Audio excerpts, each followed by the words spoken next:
حضرت مالک بن دینار رحمۃ اللہ علیہ کے حالات اور مناقب۔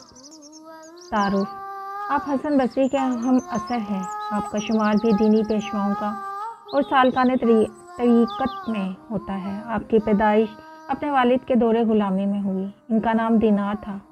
ظاہری اعتبار سے گو آپ غلام زادے ہیں، لیکن باطنی طور پر فیوز و برکات کا سرچشمہ ہے، اور با اعتبار کرامات اور ریاضت میں آپ کا درجہ بہت بلند ہے۔ دینار کی وجہ تسمیہ: ایک مرتبہ آپ کشتی میں سفر کر رہے تھے اور مجھدار میں پہنچ کر جب ملا نے کرایہ طلب کیا تو فرمایا کہ میرے پاس دینے کو کچھ بھی نہیں ہے۔ یہ سن کر اس نے بد کلامی کرتے ہوئے آپ کو اتنا زد و کوب کیا کہ آپ کو غش آ گیا، اور جب غشی دور ہوئی تو ملا نے دوبارہ کرایہ طلب کرتے ہوئے کہا کہ اگر تم نے کرایہ ادا نہ کیا تو دریا میں پھینک دوں گا۔ اسی وقت اچانک کچھ مچھلیاں منہ میں ایک دینار دبائے ہوئے پانی کے اوپر کشتی کے پاس آئیں، اور آپ نے ایک مچھلی کے منہ سے دینار لے کر کرایہ ادا کر دیا۔ ملا یہ حال دیکھ کر قدموں میں گر پڑا، اور آپ کشتی میں سے دریا پر اتر گئے اور پانی میں چلتے ہوئے نظروں سے اوجھل ہو گئے۔ اسی وجہ سے لفظ دینار آپ کے نام کا حصہ بن گیا۔ خود غرضی اور اخلاص میں فرق: آپ نہایت خوبصورت اور بہت دولت مند تھے اور دمشق میں سکونت پذیر تھے، اور حضرت معاویہ رضی اللہ تعالیٰ عنہ کی تیار کردہ مسجد میں اعتکاف کیا کرتے۔ ایک مرتبہ خیال آیا کہ کوئی صورت ایسی پیدا ہو جائے کہ مجھ کو اس مسجد کا متولی بنا دیا جائے۔ چنانچہ آپ نے اعتکاف اور اتنی کثرت سے نمازیں پڑھیں کہ ہر شخص آپ کو ہمہ وقت نماز میں مشغول دیکھتا، لیکن کسی نے بھی آپ کی طرف توجہ نہیں کی۔ پھر ایک سال کے بعد جب آپ مسجد سے باہر برآمد ہوئے تو ندائے غیبی آئی کہ اے مالک، تجھے اب توبہ کرنی چاہیے۔ چنانچہ آپ کو ایک سال تک اپنی خود غرضانہ عبادت پر شدید رنج و شرمندگی ہوئی، اور آپ نے اپنے قلب کو ریا سے خالی کر کے خلوص نیت کے ساتھ ایک شب عبادت کی تو صبح کے وقت دیکھا کہ مسجد کے دروازے پر ایک مجمع ہے جو آپس میں کہہ رہا ہے کہ مسجد کا انتظام ٹھیک نہیں ہے، لہٰذا اسی شخص کو متولی مسجد بنا دیا جائے اور تمام انتظامی اس کے سپرد کر دیے جائیں۔ اس کے بعد متفق ہو کر پورا مجمع آپ کے پاس پہنچا، اور جب آپ نماز سے فارغ ہو چکے تو عرض کیا کہ ہم باہمی متفقہ فیصلے سے آپ کو مسجد کا متولی بنانا چاہتے ہیں۔ آپ نے اللہ تعالیٰ سے عرض کیا کہ اللہ، میں ایک سال تک ریاکارانہ عبادت میں اس لیے مشغول رہا کہ مجھے مسجد کی تولیت حاصل ہو جائے، مگر ایسا نہ ہوا۔ اب جب کہ میں صدقے دل سے تیری عبادت میں مشغول ہوا تو تیرے حکم سے تمام لوگ مجھے متولی بنانے آ پہنچے اور میرے اوپر یہ بار ڈالنا چاہتے ہیں، لیکن میں تیری عظمت کی قسم کھاتا ہوں کہ میں نہ تو اب تولیت قبول کروں گا اور نہ ہی مسجد سے باہر نکلوں گا۔ یہ کہہ کر پھر عبادت میں مشغول ہو گئے۔ دنیا کی حقیقت: بصرہ میں کوئی امیر آدمی فوت ہو گیا اور اس کی پوری جائیداد اس کی اکلوتی لڑکی کو ملی جو بہت خوبصورت تھی۔ ایک دن اس نے حضرت ثابت بنانی کی خدمت میں حاضر ہو کر عرض کیا کہ میں نکاح کرنا چاہتی ہوں، لیکن میری خواہش ہے کہ نکاح مالک بن دینار کے ساتھ ہو تاکہ ذکر الہی اور دنیاوی کاموں میں وہ میری مدد کر سکے۔ چنانچہ ثابت بنانی نے اس کا پیغام مالک بن دینار کو پہنچا دیا، لیکن آپ نے فرمایا کہ میں تو دنیا کو طلاق دے چکا ہوں، اور چونکہ عورت کا شمار بھی دنیا میں ہی ہوتا ہے اس لیے طلاق شدہ عورت سے نکاح جائز نہیں۔ ایک مرتبہ آپ کسی درخت کے سایہ میں آرام فرما رہے تھے اور چشم دید گواہوں نے بتایا کہ ایک سانپ نرگس کی شاخ سے آپ کو پنکھا جھل رہا تھا۔ سبحان اللہ! تکلیف کا انجام راحت ہے۔ آپ اکثر فرمایا کرتے ہیں کہ شرکت جہاد کا خواہش مند ہوں، لیکن جب ایک موقع جہاد کا آیا تو مجھ کو ایسا بخار آیا کہ جانے کا نام ہی نہ لیتا تھا۔ چنانچہ اس غم میں ایک شب یہ کہتا ہوا سو گیا کہ اگر خدا کے نزدیک میرا کوئی مرتبہ ہوتا تو اس وقت بخار کبھی نہ آتا۔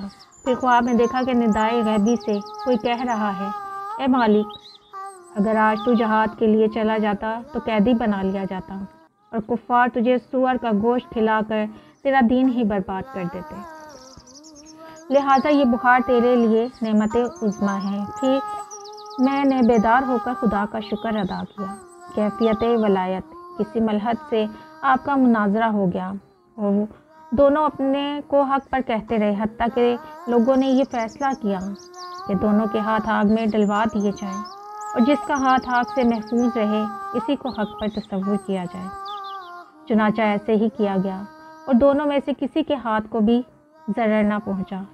لوگوں نے فیصلہ دیا کہ دونوں برحق ہیں، لیکن آپ نے دل تنگ ہو کر اللہ تعالیٰ سے عرض کیا کہ 70 سال میں نے عبادت کی، میں گزار دیے، مگر مجھے ایک ملحد کے برابر کر دیا۔ ندا آئی کہ اے مالک، تمہارے سے ہاتھ کی برکت سے ہی ایک ملحد کا ہاتھ بھی آگ سے بچ گیا، اور اگر وہ تنہا آگ میں ہاتھ ڈال دیتا تو یقیناً جھلس جاتا۔ ایک مرتبہ جب آپ شدید بیمار ہو کر صحت یاب ہوئے تو کسی ضرورت کے تحت بہت ہی دشواری سے بازار تشریف لے گئے، لیکن اتفاق سے اسی وقت بادشاہ کی سواری آ رہی تھی اور لوگوں کو ہٹانے کے لیے ایک شور بلند ہوا، اور آپ اس وقت اس قدر کمزور تھے کہ ہٹنے میں دیر ہو گئی، اور پہرہ دار نے آپ کو ایسا کورا مارا کہ درد کے مارے آپ کے منہ سے یہ کلمہ نکل گیا کہ خدا کرے کہ تیرے ہاتھ قطع کروا دیے جائیں۔ چنانچہ دوسرے ہی دن کسی جرم کی پاداش میں اس کے ہاتھ کاٹ کر چوراہے پر ڈلوا دیے گئے، لیکن آپ کو اس کی یہ حالت دیکھ کر بہت رنج ہوا۔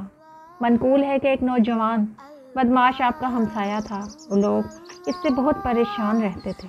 چنانچہ ایک مرتبہ لوگوں نے آپ سے اس کے مظالم کی شکایت کی تو آپ نے اس کے پاس جا کر نصیحت فرمائی۔ چنانچہ اس نے گستاخی سے پیش آتے ہوئے کہا کہ میں حکومت کا آدمی ہوں اور کسی کو میرے کاموں میں دخل ہونے کی ضرورت نہیں۔ آپ نے جب اس سے فرمایا کہ میں بادشاہ سے تیری شکایت کروں گا تو اس نے جواب دیا کہ وہ بہت ہی کریم ہے اور میرے خلاف کسی کی بات نہیں سنے گا۔ آپ نے فرمایا کہ اگر وہ نہیں سنے گا تو میں اللہ تعالیٰ سے عرض کروں گا۔ اس نے کہا کہ وہ بادشاہ سے بھی زیادہ بہت کریم ہے۔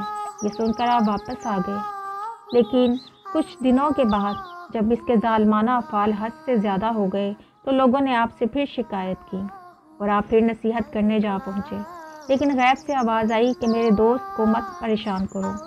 آپ کو یہ آواز سن کر بہت حیرت ہوئی اور اس نوجوان سے کہا کہ میں اس غیبی آواز کے متعلق تجھ سے پوچھنے آیا ہوں جو میں نے راستے میں سنی۔ اس نے کہا کہ یہ بات ہے کہ میں اپنی تمام دولت راہ خدا میں خیرات کرتا ہوں اور پورا سارا سامان خیرات کر کے نامعلوم سمت کی طرف چلا گیا، جس کے بعد سوائے مالک بن دینار کے کسی نے اس کو نہیں دیکھا، اور آپ نے بھی مکہ معظمہ میں اس حالت میں دیکھا کہ وہ بہت ہی کمزور مرنے کے قریب تھا اور کہہ رہا تھا کہ خدا نے مجھ کو اپنا دوست فرمایا ہے، میں اس پر اس کے احکام پر جان و دل سے نثار ہوں اور مجھے علم ہے کہ اس کی رضا صرف عبادت ہی سے حاصل ہوتی ہے، اور آج سے میں اس کی رضا کے خلاف کام کرنے سے تائب ہوں۔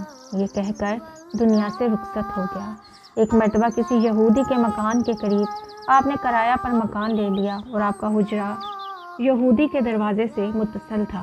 چنانچہ یہودی نے دشمنی میں ایک ایسا پرنالہ بنوایا کہ جس کے ذریعے پوری گندگی آپ کے مکان پر ڈالتا رہتا اور آپ کی نماز کی جگہ گندی ہو جایا کرتی تھی، اور بہت عرصہ تک وہ یہ عمل کرتا رہا، لیکن آپ نے کبھی شکایت نہیں کی۔ آپ نے فرمایا کہ پرنالہ سے جو غلاظت گرتی ہے اس کو جھاڑو لے کر روزانہ دھو ڈالتا ہوں، اس لیے مجھ کو تکلیف نہیں۔ یہودی نے عرض کیا کہ آپ کو اتنی اذیت برداشت کرنے کے بعد بھی کبھی غصہ نہیں آیا؟